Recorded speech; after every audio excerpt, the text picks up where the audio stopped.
Je m'appelle Marcus Bell et il y a 3 semaines, j'ai parcouru Instagram dans l'espoir de voir quelque chose, n'importe quoi qui me serait familier. Au lieu de cela, j'ai découvert une histoire qui se déroulait sans moi. Le frère de Jolie, Brandon, avait organisé une fête de fiançailles si somptueuse qu'elle faisait paraître le réveillon du Nouvel An à Times Square modeste. J'ai appuyé sur l'icône en forme de cœur sur une photo d'arche florale ornée encadrant une tour de champagne, puis je me suis arrêté en voyant qu'il avait publié sa cousine Lara. Elle avait tagué pratiquement tous les membres de la famille de Jolie, tous les amis que j'avais rencontrés une fois à Thanksgiving, même le dentiste de Jolie, celui qui avait ajusté son appareil dentaire à l'université. Personne ne m'avait tagué. Aucune mention, aucune invitation, aucun indice que moi, son mari depuis 5 ans, je pourrais être le bienvenu. J'ai ressenti un frisson de panique froide. Ma poitrine s'est serrée et j'ai fixé l'écran comme s'il allait m'envoyer des excuses ou une contravention. Ce ne fut pas le cas. Quand j'ai finalement levé les yeux de l'écran lumineux, Jolie était assise en face de moi sur notre canapé. Elle me regardait son téléphone. Elle esquissa un demi-sourire, le genre de ce qu'elle affichait quand elle refusait de mentir, mais qu'elle devait adoucir un coup. Ce ne sont que des retrouvailles, ma puce, dit-elle en repoussant une mèche de cheveux derrière son oreille. Ces mots me transpercèrent comme du givre. Des retrouvailles, un rassemblement de personnes partageant une histoire commune, de familles et d'amis se retrouvant après des années de séparation. J'essayais de me concentrer sur sa voix, dans la chaleur de sa main posée sur mon genou, mais mon esprit se précipitait vers le siège vacant que je pensais occuper. Si ce n'était que des retrouvailles, pourquoi étais-je exclu? Je posai mon téléphone sur la table basse et m'efforçai de calmer ma respiration. Tu ne pensais pas que j'aurais envie d'être là? Demandai-je, la voix si basse que je me demandais si elle pouvait vraiment m'entendre. Elle haussa les épaules, ajustant le coussin derrière son dos. C'est surtout la famille. On n'en connaîtrait pas la moitié. Elle pencha la tête, attendant que je la baisse. Mais je sombrais déjà. La famille, répétai-je, goûtant l'ironie amère. J'avais passé des années à essayer de gagner ma place dans ce cercle. Des vacances interminables, des dîners entre amis, des barbecues dominicaux décontractés où je découpais des tranches de viande sous des applaudissements polis. Toujours en quête d'appartenance. Toujours espérant qu'un jour je ne me sentirais plus comme une étrangère à table. Elle me prit la main. Marcus, n'en fais pas tout un plat. Son pouce effleura ma peau. Je fermai les yeux pour ne pas ressentir la douleur. Je me souvenais du jour où elle avait accepté de m'épouser. Son sourire m'avait promis partenariat, loyauté, intégration. Elle m'avait présenté à ses parents comme l'homme en qui elle avait le plus confiance, celui avec qui elle aimait suffisamment pour construire sa vie. Je l'avais cru. J'avais cru que l'amour suffisait à briser toutes les barrières, à transcender toutes les attentes culturelles que sa famille avait entretenues. Et pourtant, j'étais là, empêché de célébrer les fiançailles de son propre frère. Les célébrer sans moi. Je lâchai sa main et me levai, ayant besoin d'espace pour que mes pensées puissent respirer. Je me dirigeai vers la porte vitrée coulissante et contemplai notre petite terrasse. En contrebas, le jardin s'éveillait au printemps, les jonquilles ondulaient dans la brise, une seule fleur de magnolia flottait sur le chemin de pierre. Le monde extérieur s'épanouissait, plein de possibilités. Et pourtant, intérieurement, je me sentais comme une branche fanée. Quand je retournai à l'intérieur, elle m'avait suivi. Son expression était. Je m'excusais, mais je ne cherchais plus de réconfort. J'avais besoin de réponses. Pourquoi? Demandai-je d'une voix plus rauque. Pourquoi me laisserais-tu de côté?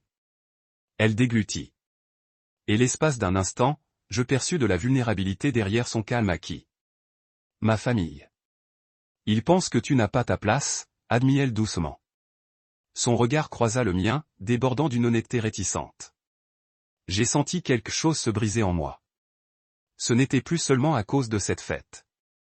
C'était à chaque fois qu'elle me rassurait que les choses changeraient, que je serais accepté une fois qu'il me connaîtrait, une fois qu'il verrait combien je l'aimais.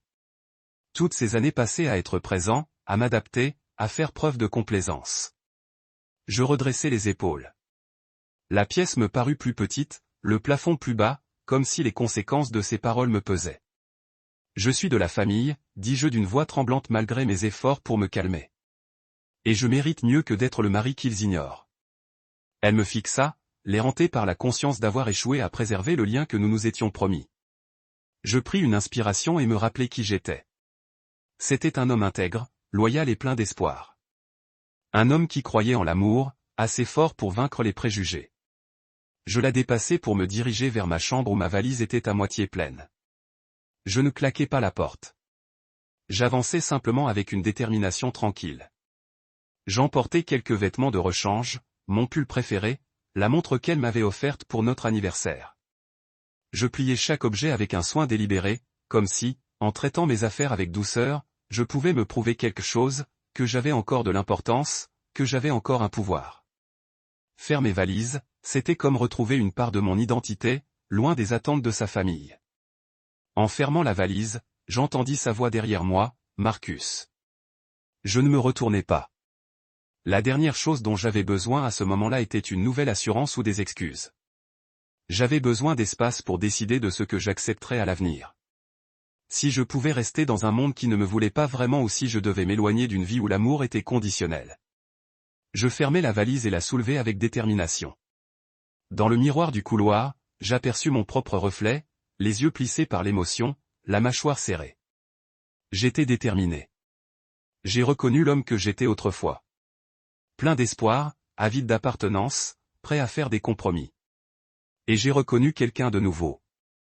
Un homme qui connaissait sa valeur, qui ne se plierait plus à la définition de ce qui est acceptable. J'ai jeté un dernier coup d'œil à ma chambre, où des souvenirs de nous flottaient dans la lumière déclinante de l'après-midi, et je suis sorti. Derrière moi, les échos d'une réunion à laquelle je n'aurais jamais dû assister flottaient dans l'air. Je ne me souviens pas exactement quand le respect a commencé à s'éroder, mais je peux identifier le moment précis où j'en ai ressenti le poids pour la première fois. C'était un dimanche après-midi chez Colline et Thomas. La maison d'enfance de Jolie, où la table à manger en acajou paraissait toujours impeccable, même après un festin. La qualifier de « parents de Jolie » semblait toujours trop formelle. C'était plutôt une galerie d'histoires familiales avec des photos encadrées d'enfants souriants, des trophées poussiéreux témoignant de la gloire d'autrui et des figurines en porcelaine qui tintaient chaque fois que quelqu'un posait un verre trop fermement. Je me suis assis à table, le dos droit, la serviette soigneusement pliée en travers. Sur mes genoux, j'écoutais la mère de Jolie raconter ses propres exploits comme si j'étais un remplaçant. La voix de Colline, douce comme la tristesse et tranchante comme l'attaque, survolait mes réussites comme s'il s'agissait de notes de bas de page sans intérêt. Elle m'a demandé où j'étais allé à l'université, alors que je le lui avais déjà dit 3 fois, comme si j'étais prisonnière d'un cycle d'excuses. Elle m'a interrogé sur mon travail, simplement le poste que j'occupais, avant de résumer d'un hochement de tête dédaigneux et de se tourner vers ses invités. Je l'ai vu hausser les sourcils et éternuer de rire à une blague que je ne comprenais pas.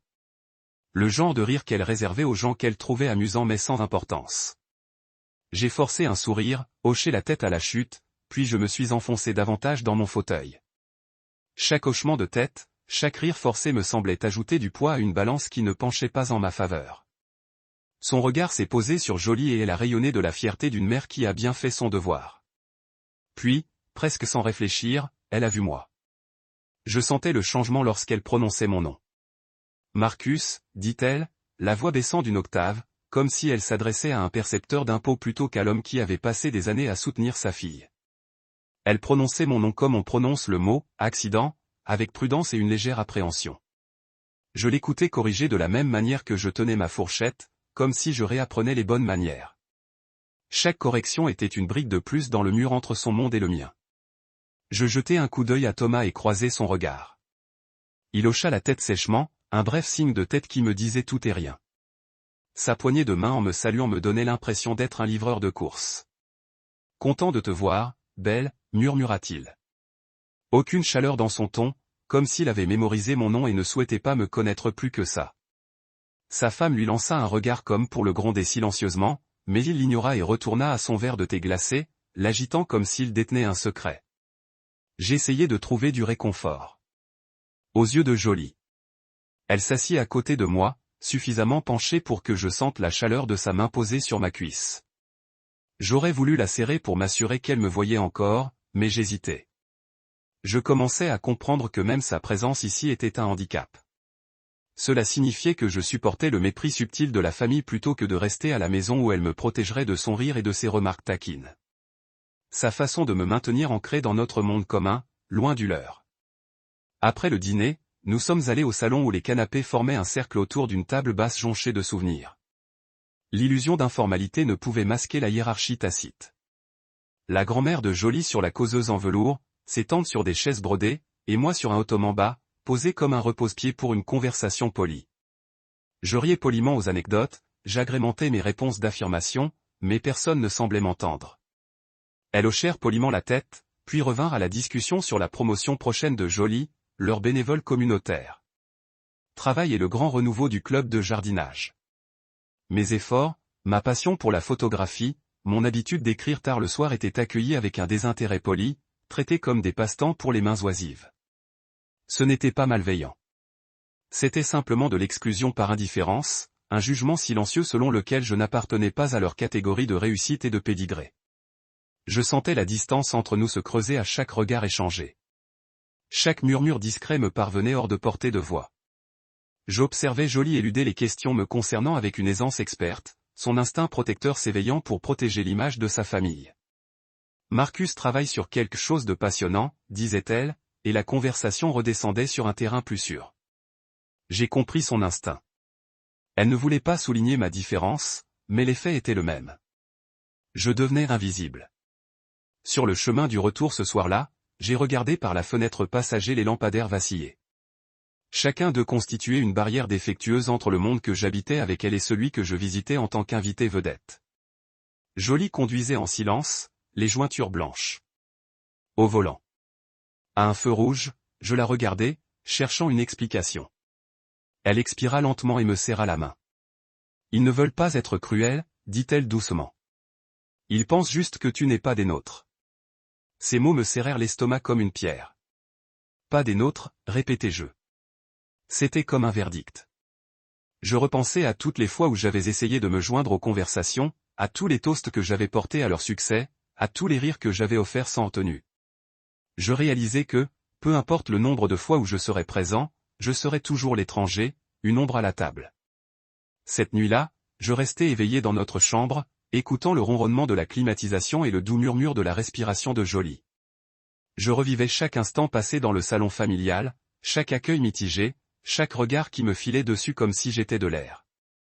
Je commençais à comprendre que l'amour seul ne suffirait peut-être pas à combler le fossé entre deux mondes si profondément séparés. Et je me demandais si j'aurais la force de continuer à me battre pour une place où je ne serais jamais vraiment la bienvenue, ou si je devrais choisir une autre table, une table où le respect ne se mesurerait pas à la lignée, mais à une connexion authentique.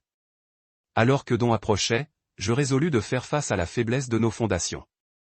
Je roulai hors du lit, en prenant soin de ne pas la réveiller, et m'assis au bord du matelas, fixant mon reflet dans la fenêtre. L'homme qui me regardait portait le poids d'un rejet inexprimé. Mais son regard était toujours empreint de détermination. Je savais ce que je devais faire. Je dirais ma vérité à Jolie, j'exigerais le respect non seulement de sa famille, mais de notre mariage lui-même. Et comme si cela ne suffisait pas, je devrais décider si je restais une invitée dans son monde ou si j'en construisais un nouveau où je serais plus qu'une ombre à table. La photo apparut sur mon écran juste après le déjeuner.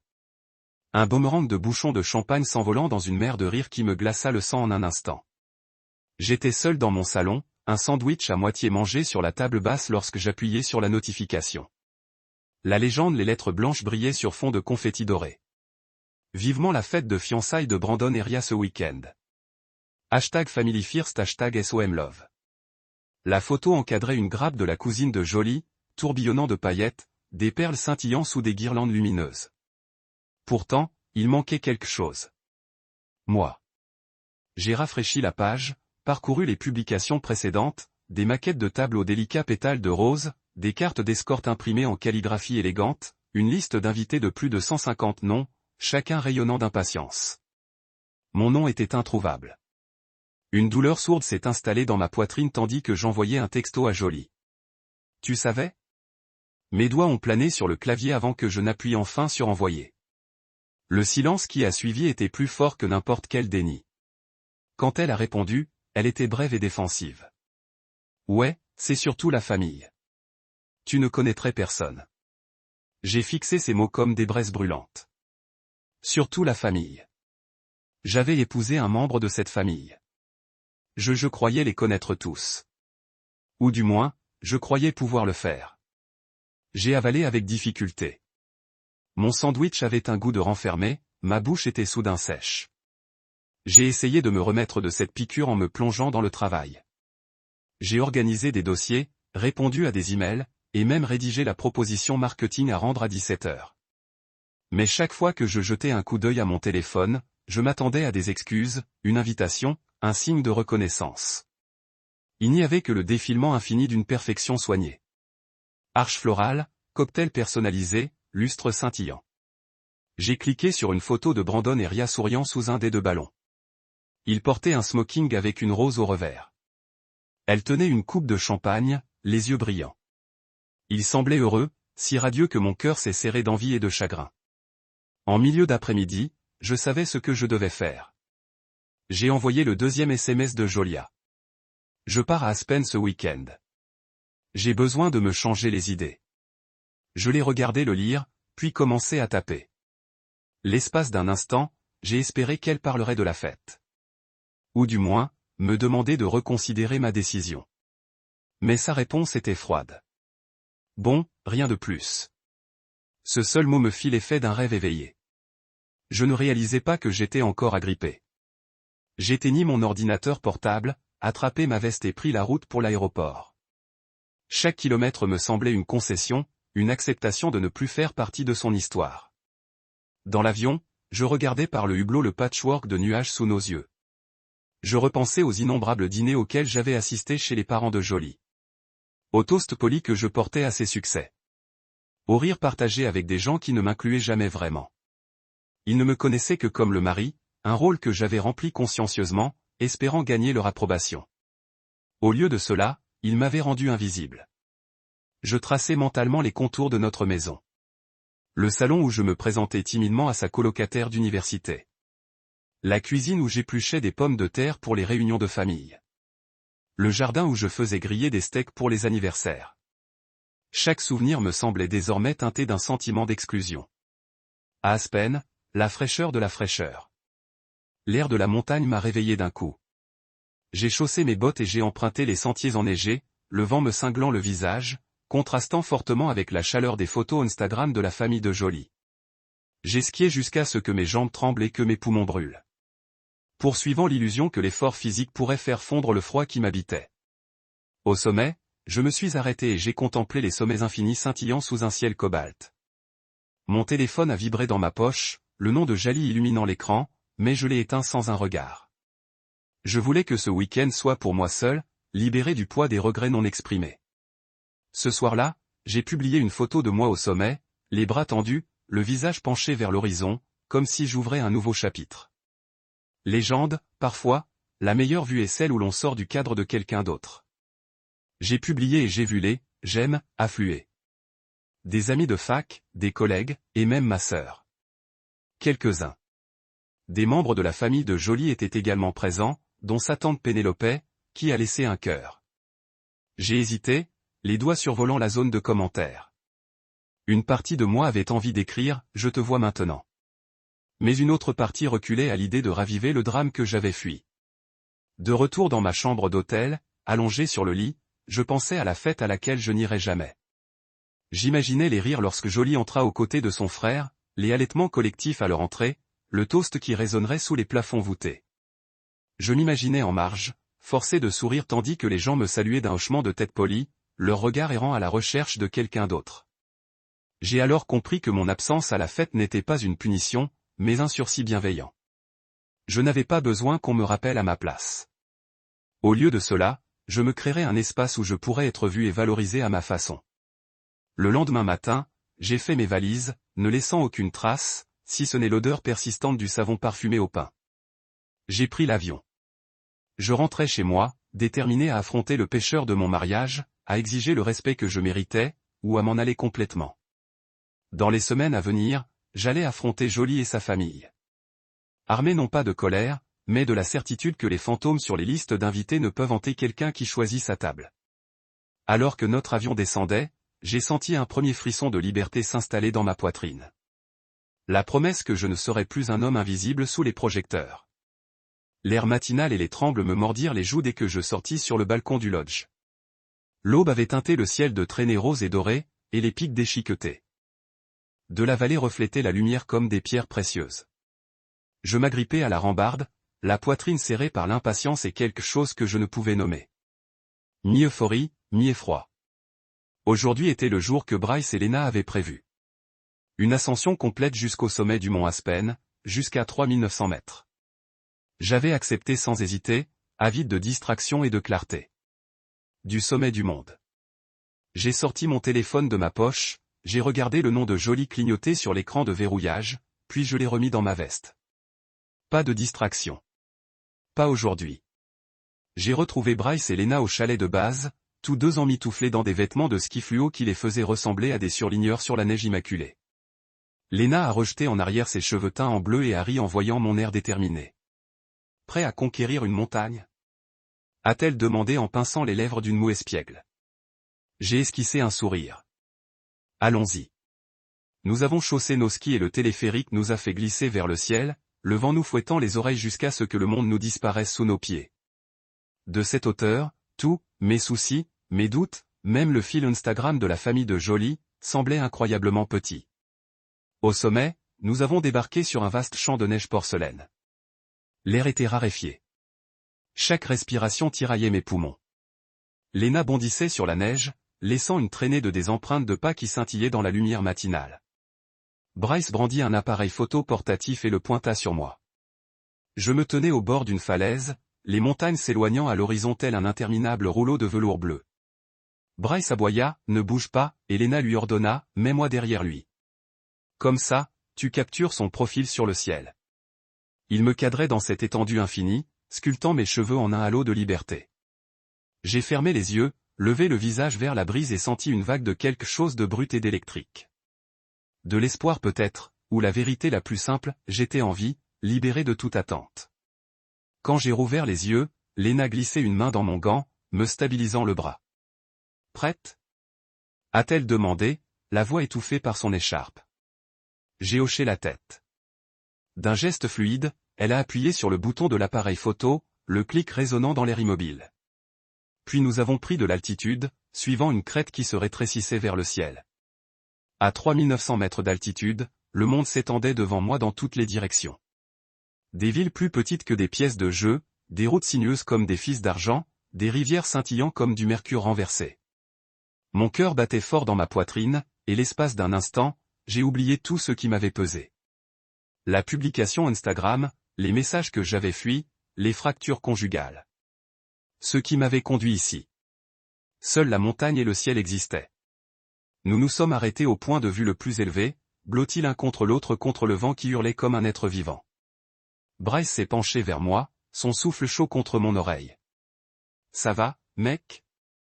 a-t-il demandé. J'ai pris une grande inspiration et hoché la tête, mieux que je ne l'avais été depuis des semaines. Lena a glissé son bras autour de ma taille et, pour la première fois depuis mon atterrissage, je me suis laissé bercer par leur chaleur. Nous étions un petit îlot de camaraderie dans un océan de blanc. J'ai tendu la main et sorti mon téléphone de ma poche, l'écran affichant une toile vierge pour de nouveaux souvenirs. J'ai hésité, puis j'ai soulevé le téléphone et pris un selfie rapide. Mon visage s'est empourpré, les yeux brillants, les sommets infinis se déployant derrière moi. À cet instant, j'ai compris le pouvoir de la perspective, comment le bon point de vue peut tout changer. Ce soir-là, de retour au lodge, j'ai transféré la photo dans la galerie de mon téléphone, puis j'ai ouvert Instagram et appuyé sur l'icône plus. J'ai cadré le selfie avec les montagnes en arrière-plan, les ajusté jusqu'à ce que la lumière dorée le baigne. La neige dans une douce brume, puis j'ai écrit la légende. Parfois, les plus belles vues naissent du lâcher-prise. J'ai hésité sur le lieu. Une partie de moi voulait se cacher pour garder ce moment pour Bryce, Lena et moi. Mais j'ai cliqué sur « Ajouter un lieu », j'ai tapé « Aspen Mountain » et j'ai cliqué sur « Partager ». Presque immédiatement, les « j'aime » ont commencé à affluer. Le pouce levé enthousiaste de Bryce. La série d'émojis de feu de Lena. Des amis de chez moi m'encourageaient avec des commentaires comme « Je savais que tu avais besoin de ça ». Et « Waouh, superbe photo, Marcus ». J'ai fait défiler quelques messages de la famille de Jolie. Sa tante Pénélope a laissé un cœur rouge, puis s'est arrêtée, les doigts sur l'icône en forme de cœur. J'ai appuyé dessus, non pas pour obtenir son approbation, mais parce que je comprenais que pour oublier le passé, il fallait faire preuve de bienveillance envers tout le monde, même ceux qui m'avaient exclu. Ce soir-là, je me suis assise près du feu de camp devant le chalet, les étoiles révélées dans le ciel nocturne le plus clair que j'ai jamais vu. Mon selfie a brillé sur l'écran du téléphone, un écho. De la magie du sommet. J'ai repensé à l'histoire de Zoli sans moi, à sa fête de famille se déroulant en mon absence, et j'ai senti le poids de leurs suppositions s'alléger. J'ai réalisé que ce voyage, ce sommet, cette photo était plus qu'une simple évasion. C'était une reconquête de soi, un rappel que, même si d'autres vous refusent une place à leur table, le monde recèle encore d'innombrables sommets à conquérir. Tandis que les braises crépitaient et que le vent nocturne murmurait à travers les pins, j'ai glissé mon téléphone dans ma poche et me suis serré dans mes bras, confiant d'avoir enfin la vue que j'avais méritée, celle d'horizons infinis et de la promesse d'un nouveau départ. J'ai éteint mon téléphone avant le dîner, le mettant en mode avion comme pour empêcher le monde extérieur de me trouver. Le restaurant du lodge était chaleureux et parfumé, animé par le murmure des conversations et le cliquetis des couverts dans les assiettes. Bryce et Lena nous ont commandé des mini-burgers à l'élan et des frites de patates douces, insistant pour que je mange quelque chose de copieux avant notre rituel à ski. J'ai hoché la tête et souri, mais mon esprit.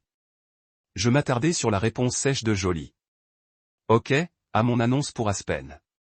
Je sirotais mon chocolat chaud, laissant sa douceur m'ancrer contre le tremblement dans ma poitrine. Le temps de retourner à ma chambre, le soleil avait plongé derrière les sommets, peignant le ciel de violet meurtri et de bleu profond. Les lumières du couloir étaient tamisées, lui conférant une sérénité paisible. J'insérai la carte magnétique, entrai et alluma la lampe suspendue. La valise que j'avais déballée plus tôt était entr'ouverte sur le lit. Des vêtements froissés sous son couvercle, comme s'ils attendaient que je fasse un choix. Je tapotai mon téléphone et le sortis de ma poche, avec l'intention de le remettre en mode normal. Peut-être consulter un ou deux messages, laisser filer la soirée. Au moment où je touchais l'écran, il explosa. 38 appels manqués clignotèrent sous mes yeux dans des cercles rouges furieux. 61 SMS s'empilèrent derrière eux et 12 messages vocaux attendaient, de petites icônes de bandes adhésives réclamant mon attention. Mon pouce hésita au-dessus de l'icône de messagerie vocale tandis que même si c'était un déclencheur. Mon cœur battait fort. J'ai pris une longue inspiration, puis j'ai appuyé sur lecture sur le premier message vocal. La voix de Jolie est arrivée, tendue et tremblante. Marcus, qu'est-ce que tu fous? Pas de salutation polie, pas de mots doux, juste de la fureur et de l'incrédulité. Ma poitrine s'est serrée et j'ai cliqué sur le message suivant. Son frère Brandon, d'un ton sec. Mec, il faut qu'on parle de ce coup. Tu voulais faire une scène? Puis ma belle-mère, Colline, d'une voix froide et sèche. Tu es tellement dramatique. Je n'ai jamais connu quelqu'un qui ait autant besoin d'attention. Je me suis affalé au bord du lit, le téléphone collé à mon oreille, l'estomac noué. J'ai essayé de respirer pour me rappeler que j'avais trouvé refuge ici, que rien de tout cela n'était de ma faute, jusqu'à ce que quelqu'un à la fête de Brandon ouvre Instagram et regarde mon selfie défiler sur les écrans. Soudain, j'étais la une d'une fête à laquelle je n'avais pas assisté. Le méchant dans l'histoire de quelqu'un d'autre. J'ai fait défiler les messages, chacun a un poignard. Le père de Jolie exigeait des explications. Sa cousine Kazé m'accusait de démagogie. Son oncle se demandait si je cherchais à embarrasser la famille. Même son dentiste avait envoyé un texto. L'absurdité de la situation me tordait le cœur de rire. Mais même si une partie de moi voulait répondre avec intelligence, je savais que toute réponse serait consumée par leur indignation. Je fermai les yeux, expirant lentement, ce qui ne parvint guère à dissiper mes pensées. Le silence du pavillon pesait sur les murs, et je fouillais dans ma valise pour prendre ma tablette et l'étouffer avec de la musique. Mais j'hésitais lorsqu'un dernier message vocal apparut, simplement intitulé « Maman ». Mon souffle se coupa. Ma mère n'utilisait jamais sa messagerie vocale, sauf en cas d'urgence. J'appuyai sur « Play » avec des doigts hésitants. Sa voix tremblait. « Marcus, mon chéri, je ne sais pas ce qui s'est passé, mais ton père et moi sommes inquiets. Appelle-moi. » J'ai senti une fissure s'ouvrir en moi, une fracture que je n'avais pas anticipée. À cet instant, l'avalanche de messages devint plus qu'une simple condamnation. C'était un cœur d'inquiétude et incompréhension. Chaque voix se disputait mon attention. Je m'enfonçais plus profondément dans le lit, tablette oubliée à mes côtés. Je laissais le silence de la pièce m'engloutir, renonçant à chercher réconfort dans l'évasion en tremble que j'avais planifiée. Mon téléphone reposait à côté de moi, pulsant d'alerte non lue, une sirène qui refusait de s'éteindre. Je fixais le plafond comme si les nœuds de son plâtre pouvaient démêler le fouillis dans ma tête. Des souvenirs me traversèrent l'esprit. Les innombrables dîners de famille. Le toast que j'avais porté. Les pas délicats que j'avais faits pour me fondre dans le cercle de Jolie. Chaque instant me semblait désormais une performance pour un public qui refusait d'applaudir. Finalement, je me redressai et attrapai le verre d'eau sur la table de nuit. Je bus une longue gorgée, sentant le liquide froid apaiser ma gorge sèche, puis reposer le verre et reporter mon attention sur le téléphone. J'ouvris la conversation avec Jolie. Son dernier message était un simple mot d'excuse, suivi d'un point d'exclamation rouge. J'appuyai sur le champ de réponse, mon pouce flottant. Je pouvais taper quelque chose. Un sentiment de conciliation, une attitude défensive, quelque chose qui expliquait ma solitude, ma frustration, mais je n'y parvins pas. Mon doigt se dirigea vers la barre de menu inférieure, l'option « Supprimer ». Un instant, j'ai pensé effacer chaque message, faire table rase, mais j'ai compris qu'il fallait que j'affronte ce que j'avais déclenché. J'ai tapé sur le premier message vocal et porté le téléphone à mon oreille. J'ai laissé chaque voix s'exprimer, sentant la chaleur me monter aux joues, la tension se resserrer dans ma poitrine. Je me suis laissé envahir par la colère à l'idée d'avoir agi par dépit. J'ai laissé le chagrin m'envahir d'avoir été si incompris, si méfiant. Et au-delà de tout cela, une clarté intense m'envahissait. Je ne céderais plus à un récit que je n'avais pas écrit. Les doigts tremblants, j'ai atteint le champ de saisie et commencé à taper. Je suis désolé que vous soyez tous blessés, ai-je écrit lentement. Je ne voulais embarrasser personne. J'avais besoin de respirer, de me rappeler qui je suis quand je ne suis pas défini par vos attentes. Je comprends votre contrariété, mais j'espère que nous pourrons parler sans colère. J'ai marqué une pause, relu les mots, puis appuyé sur « Envoyer ». Ma poitrine s'est serrée lorsque le message bleu, livré, est apparu sous le message. J'ai posé le téléphone et me suis adossé à la tête de lit, fermant les yeux. Un silence pesant s'est installé dans la pièce, ponctué seulement par le logiciel du chauffage. Au loin, j'entendais le faible murmure des autres clients rentrant dans leur chambre, inconscients du tumulte qui m'avait suivi ici.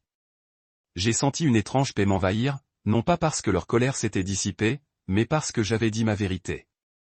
Qu'ils répondent par des excuses ou de nouvelles accusations, je savais que j'avais repris une part de ma propre histoire. Alors que le sommeil commençait enfin à m'appeler, j'ai décidé que demain j'affronterais la suite avec honnêteté et force. Je soutiendrais l'homme de ce selfie au sommet, celui qui refusait d'être réduit au silence ou mis à l'écart. Et lorsque la lumière du matin filtrerait à travers les rideaux, je l'accueillerais, prêt à écrire le prochain chapitre à ma façon. Quand le premier texte est arrivé, j'étais à mi-chemin de la ligne de sécurité à Denver International, ma valise secoue à côté de moi. J'ai baissé mon téléphone, en attendant peut-être un email de travail ou une mise à jour de vol. Mais au lieu de cela, j'ai vu le nom de Chi clignoter à l'écran, suivi d'une vague de messages. Que essayez-vous de tirer, Marcus? Pourquoi vous cachez-vous de votre famille? Est-ce un coup? Mon estomac est tombé. J'ai exploité le fil, scannant les barbes de la colère et de la confusion. Mon esprit s'est brisé. Ils avaient tous vu la photo, mon selfie dans le haut d'Aspen Mountain, et l'avaient interprété comme un acte de défi qui les visait carrément. Une trahison, une humiliation publique. Je faisais la queue, le cœur battant comme un piston, me sentant exposé et nu. Autour de moi, les voyageurs ont passé le passé avec leur propre fardeau, inconscients de mon drame privé. Les au-dessus des phares fluorescents semblaient durs, impitoyables, comme s'ils éclairent mes erreurs pour que le monde examine. Je me suis forcé à inspirer profondément, à me rappeler que je n'avais rien fait de malveillant. Je n'avais cherché que solace, perspective, la chance de me rappeler qui j'étais en dehors des rôles que j'habitais à la maison. Pourtant, mes intentions avaient été tordues en un spectacle de dépit. Au moment où je me suis effondré dans mon siège dans l'avion, mes épaules étaient lourdes avec le poids de l'indignation collective. J'ai encore glissé mon téléphone en mode avion, déterminé à récupérer quelques précieuses heures de paix avant de faire face aux retombées. J'ai fermé les yeux et représenté les sommets élevés d'Aspen s'estompant derrière moi, le vent se précipitant dans mes cheveux, l'ascenseur triomphant dans ma poitrine que j'avais ressenti au sommet. Quelque part au-delà de ce moment du chaos, ce sentiment existait encore. Je me le devais pour m'en souvenir. Quand j'ai atterri, j'ai joué en allumant mon téléphone, mais la peur m'a retenu. J'ai monté la navette vers le parking de l'aéroport, écoutant le bourdonnement du moteur à travers mon masque. Chaque bosse sur la route résonnait comme un tonnerre lointain, prévoyant la tempête que je serais bientôt confronté. Ma voiture était exactement là où je l'avais laissée, la poussière se rassemblant sur le capot en mon absence. J'ai glissé derrière le volant, l'estomac haineux, et a commencé le contact. Les moteurs ronronnent un petit réconfort contre la tempête des textes qui m'attendent. À la maison, la porte d'entrée se tenait un pot, une accusation silencieuse. À l'intérieur, le salon était faible. Les lampes étaient éteintes. Notre photo de mariage perchée sur le manteau semblait me juger. Je mets ma valise près du canapé, puis je me suis tenu un instant dans le courage silencieux. J'ai retourné mon téléphone à partir du mode avion et préparé à l'impact. L'écran a été inondé de notifications, d'appels manqués, de messages non lus, de messages vocaux non répertoriés. J'ai ouvert le texte le plus haut de Jolie. Tout le monde l'a vu. Vous nous avez tous embarrassés. J'ai fermé les yeux et expiré lentement, pressant la réponse. J'ai tapé, je suis désolé que vous ayez tous ressenti de cette façon. Je ne voulais pas blesser personne. J'avais besoin de me vider la tête. Mon pouce planait, puis tapota renvoyé. Le silence est revenu. J'ai rembourré dans la cuisine, brassé un pot de café, les mains tremblant légèrement alors que je mesurais les terrains. L'arôme riche a rempli les airs, et je me suis penché contre le comptoir, berçant la tasse chaude comme un Liflex. Mon licenciement de Smorryboard sur le scénario de Small White. Le lait, les œufs. D'une manière qui les a surpris. Défaut. C'est la preuve d'être en vie. J'ai mis la tasse de côté et j'ai regardé mon reflet dans l'armoire à tête de verre. L'homme regardant en arrière portait l'épuisement, le regret, mais aussi la résolution. La voiture de Jali n'était pas revenue. Son absence était un message en soi. J'ai déménagé dans notre chambre et j'ai rassemblé des vêtements propres, des chemises que j'avais soigneusement pliées avant mon voyage, maintenant froissées dans la valise. J'ai changé et jeté un coup d'œil à la pile de courrier sur la commode. Une carte postale de ma sœur, Bill, un package d'Amazon. La vie s'est poursuivie en mon absence, indifférente à la rupture de ma famille. J'ai fermé la valise fermée, puis je suis retourné à la cuisine et j'ai attrapé mes clés. J'avais besoin d'un plan, une action qui briserait le cycle de l'hostilité. J'ai conduit au café du quartier où Jolie et moi avons eu notre premier rendez-vous. La cloche au-dessus de la porte se tortillait en entrant, et le barista m'a salué avec un sourire entendu. J'ai commandé un cappuccino et je me suis assis à la table du coin par la fenêtre. À l'extérieur, la lumière du soleil du printemps brillait de nouvelles feuilles. J'ai ouvert mon téléphone et j'ai commencé à taper un message à elle: rencontrez-moi ici dans 1 heure. Pas d'argument, juste du café, s'il vous plaît. J'ai frappé send et regardé les mots volés. Ensuite, j'ai placé le téléphone face vers le bas et j'ai regardé le monde animé au-delà des portes du café, me rappelant que parfois la guérison commence par une simple invitation. Dans le bourdonnement calme du café, j'ai senti les tremblements dans ma poitrine lentement. J'ai exhalé et tracé le bord de ma tasse avec un doigt. L'heure suivante s'est étendue devant moi, une fenêtre fragile de réconciliation potentielle. Je n'ai pas répété de discours, aucun résultat garanti. Tout ce que j'avais était une confession brute, des excuses et l'espoir que Jolie choisirait de me rencontrer à mi-chemin. Parce qu'au-delà de la fierté, au-delà de la douleur, au-delà du drame familial, il y avait encore notre histoire, celle que je n'étais pas prête à abandonner. Alors que la minute a été transmise, j'ai répété ce que je dirais, comment je me sentais invisible, comment j'avais besoin de me récupérer, comment j'ai regretté la douleur que ma photo avait causée. J'ai imaginé son expression, ses défenses s'adoucissant en écoutant. J'ai imaginé le moment où elle a glissé dans le siège en face de moi, curling à la vapeur du café entre nous, et nous avons trouvé une trêve fragile dans le langage de l'amour. Quoi qu'il arrive ensuite, je savais que j'avais fait le premier pas. J'avais ravivé le dialogue, osé risquer la vulnérabilité à l'ombre d'un raté viral. Et pour cela, j'ai ressenti les remous de l'espoir. J'espère que même les flammes les plus chaudes qu'ils avaient allumées pourraient être tempérées par la compréhension et la grâce. Je suis arrivé à la maison lundi matin pour un silence, alors il a complété qu'il a pressé ma peau comme un poids physique. La route de l'aéroport avait été un flou des réverbères et des noms de rue. Chaque mille compte au moment où j'ai franchi notre seuil. La porte d'entrée était un bocal, la serrure défait d'une manière qui a fait rattraper mon cœur dans ma gorge. Je l'ai poussé complètement, les charnières chuchotant pour protester. À l'intérieur, tout était exactement comme je l'avais laissé. Mes chaussures près du banc d'entrée, la foulard de Jolie à draper sur le porte-manteau. La légère parfum de son shampoing s'attarde toujours dans les airs, mais elle n'était pas là. J'ai franchi le seuil et attendu, à moitié attendant qu'elle apparaît de au coin de la rue avec un soupir exaspéré ou des excuses agitées. Au lieu de cela, la maison a respiré vide autour de moi, chaque pièce dans une chambre de souvenirs en écho. Dans le salon, notre photo de mariage encadrée a attrapé la lumière du matin, deux visages pleins d'espoir figés à temps. Je me suis promené vers la cuisine, dessiné par l'idée de quelque chose de familier. Le sifflement de la bouilloire, l'attire des tasses. Au lieu de cela, je n'ai trouvé qu'un glissement de papier plié sur le comptoir à côté de la cafetière. Je l'ai ramassé avec des doigts provisoires. Dans l'écriture de Jolie, soignée et délibérée, il allumait parents. Nous avons besoin d'espace. Ma poitrine bégaya. Espace. Un mot qui semblait à la fois nécessaire et dévastateur. Comme le scalpel d'un chirurgien qui coupe le tissu pour exposer la blessure en dessous. J'ai posé la note et j'ai atteint la cafetière, en appuyant sur le bouton d'infusion avec une main tremblante. La machine a surmonté la vie alors que l'eau chauffait et coulait dans la carafe. La vapeur s'est recroquevillée vers le haut et j'ai fermé les yeux, laissant le parfum chaud remplir mes poumons. J'ai versé une tasse, en regardant le liquide sombre tourbillonner et le souleva sur mes lèvres. La première gorgée était amère mais en quelque sorte à la terre. Je me suis déplacé vers la fenêtre au-dessus de l'évier et je me suis penché contre le seuil, le café s'est bercé entre mes mains comme une bouée de sauvetage. De l'extérieur de la journée était calme. Robin a sauté sur la pelouse. La rosée scintillait sur l'herbe et le ciel tenait la douce promesse du printemps. Le monde s'est poursuivi sans moi, indifférent à la faille qui s'était ouverte dans mon mariage.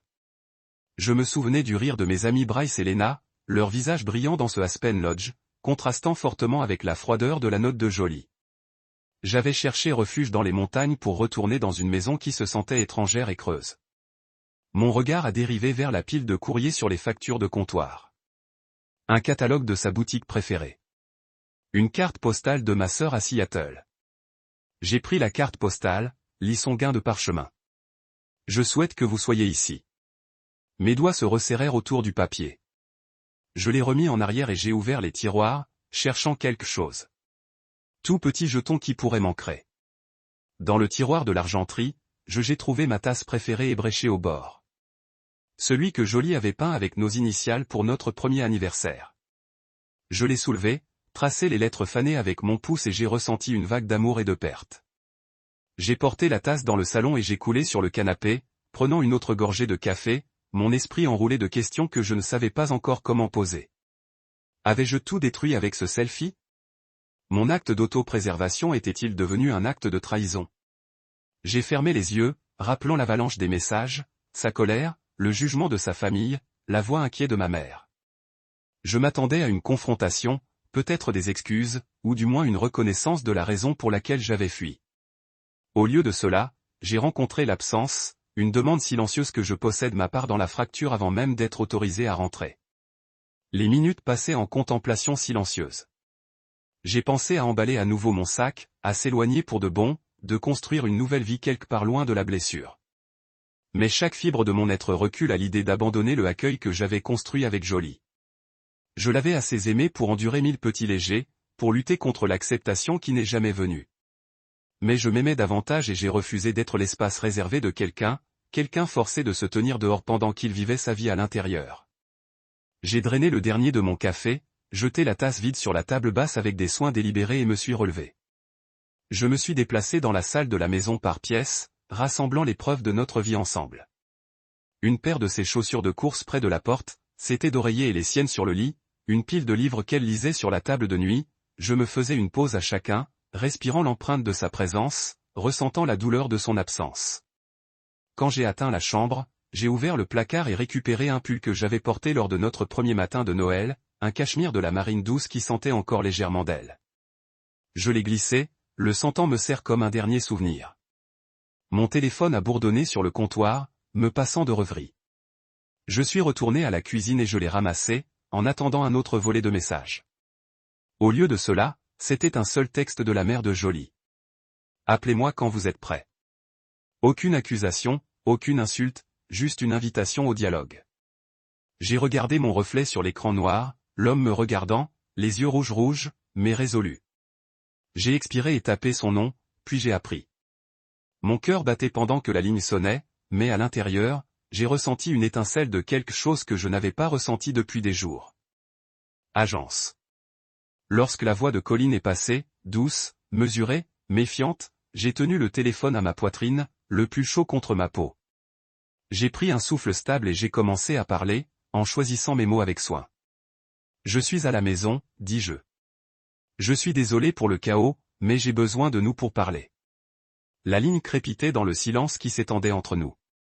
Un pont fragile prêt à être croisé. Et comme j'attendais sa réponse, j'ai réalisé que le retour dans cette maison ne faisait pas partie de récupérer ce que j'avais perdu, mais de forger quelque chose de nouveau. Un endroit où j'étais plus que juste un invité. Une maison où l'espace n'était plus une barrière, mais une possibilité de compréhension. Jolie est revenue mardi soir sous un croissant décroissant. L'air croustillant avec la promesse de renouvellement du début du printemps. J'ai entendu sa clé dans la serrure avant qu'elle ne pénètre. La porte se ferme avec un clic silencieux qui résonnait à travers l'immobilité de notre salon. J'étais assis sur le bord de notre canapé, la table basse devant moi éparpillée avec des restes de mon café brassé à la hâte de ce matin. Une tasse vide, une carafe de half full, et la note de sa mère a toujours marqué comme si je attendais ma décision finale. Je me levai en franchissant le seuil, son manteau se brossant contre le miroir du couloir et la trouva debout dans la porte, valise à la main, yeux durs comme silex. Elle laissa tomber son sac par la porte sans un mot, puis se tourna pour me faire face, les épaules au carré, les lèvres compressées. J'ai ressenti un carquois de tension ou peut-être l'anticipation me traversait. Ce serait la nuit où les fractures entre nous élargissent irrémédiablement ou on commençait à demander. Jolie s'éclaircit la gorge, sa voix fragile. Savez-vous même à quel point j'étais gêné?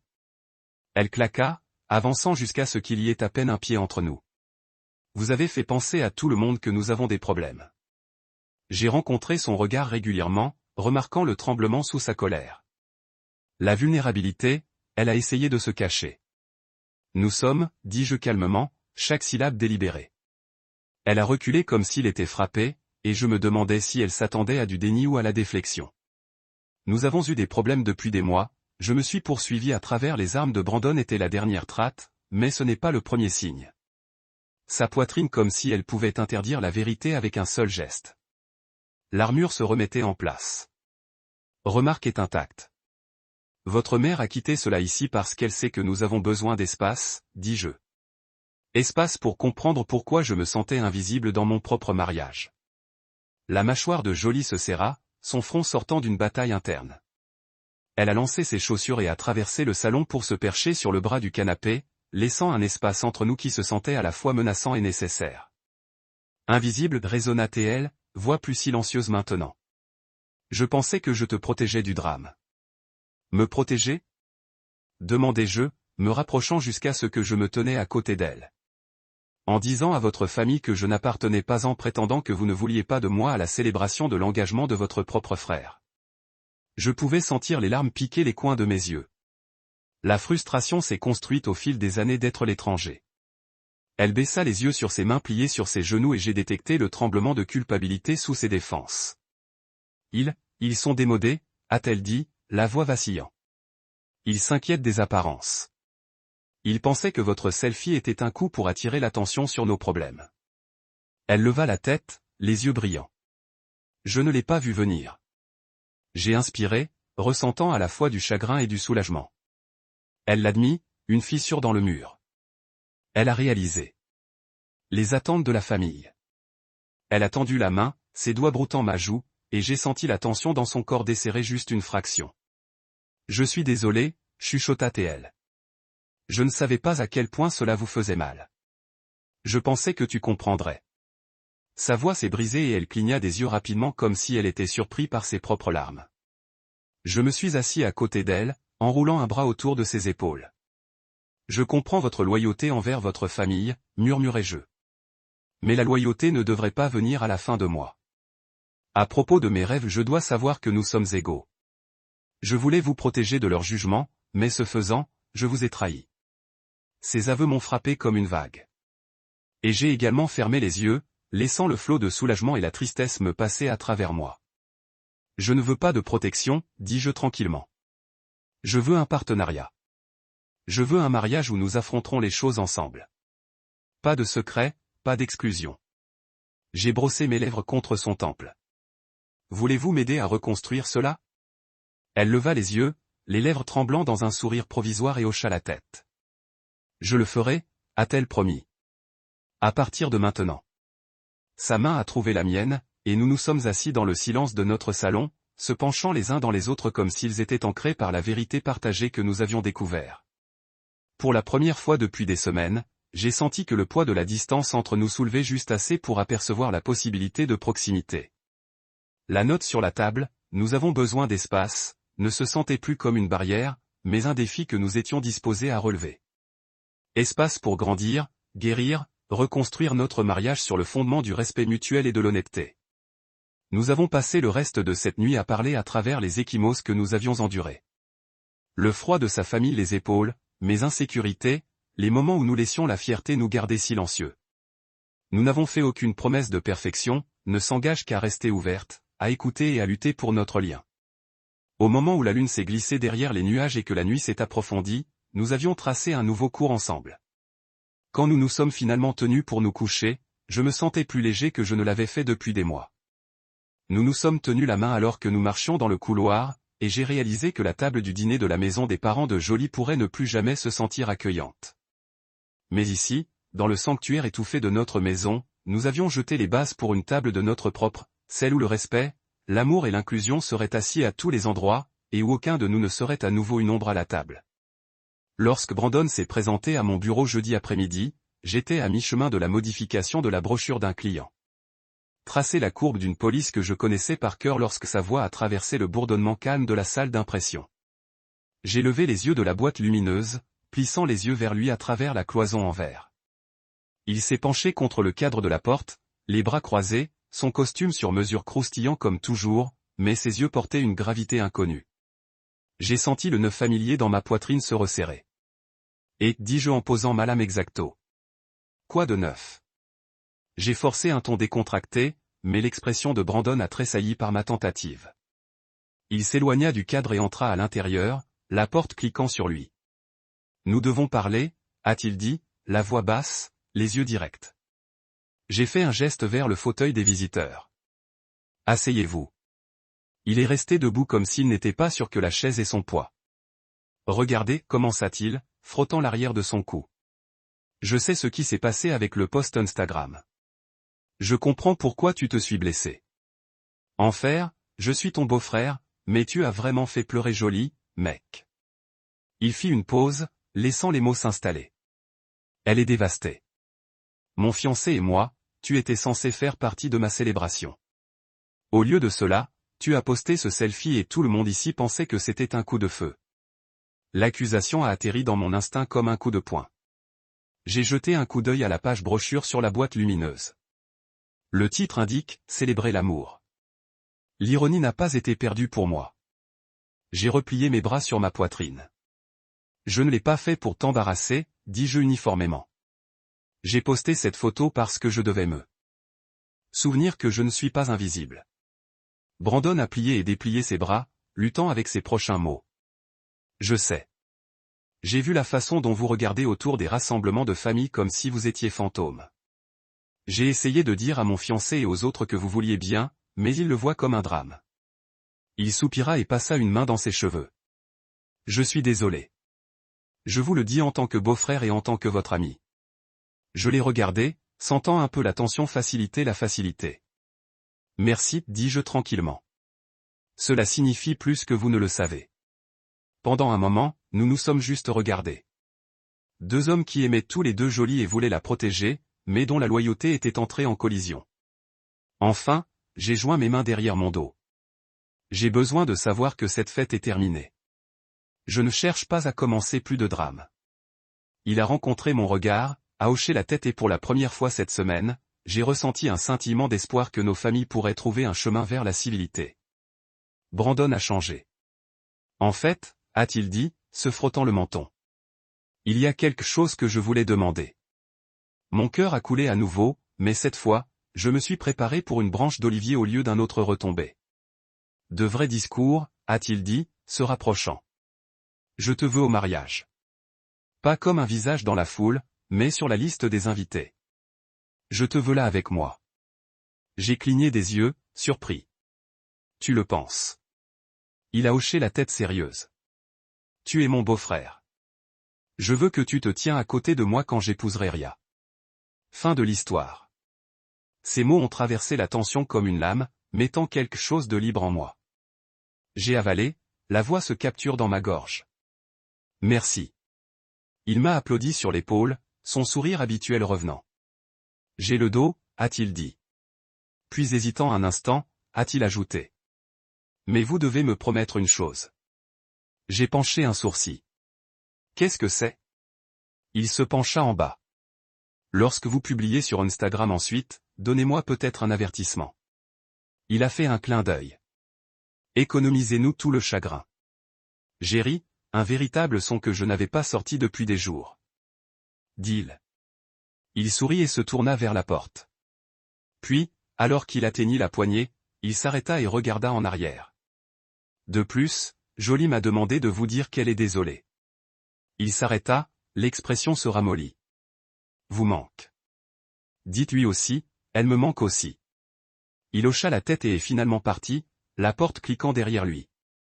Je me suis coulé dans le fauteuil des visiteurs, mon pouls coulant toujours de la conversation. J'ai à nouveau regardé la page de la brochure. Célébrer l'amour et secoua la tête.